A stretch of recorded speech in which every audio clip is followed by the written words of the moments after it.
Hello বন্ধুরা, আশা করি সবাই ভালো আছেন। আজকে আমি আমার প্রথম রান্না শেখার অভিজ্ঞতা আপনাদের সঙ্গে শেয়ার করছি। আমি তো আগে রান্না করতে একদম পারতাম না, কারণ আমাকে কোনোদিন রান্নাঘরে ঢুকতেই দিত না আমার মা।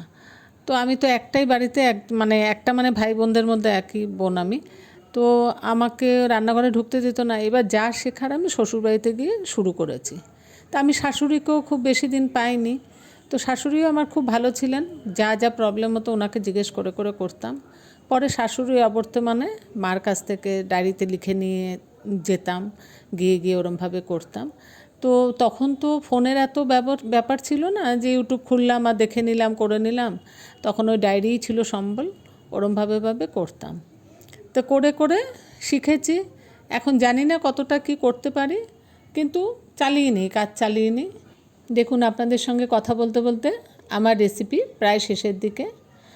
আপনারা সবাই অবশ্যই এরমভাবে একবার বানিয়ে দেখবেন। আশা করি সবার ভালো লাগবে খেতে। যদি ভিডিওটা ভালো লাগে তাহলে লাইক করে কমেন্ট করে পাশে থাকবেন। সবাই ভালো থাকবেন।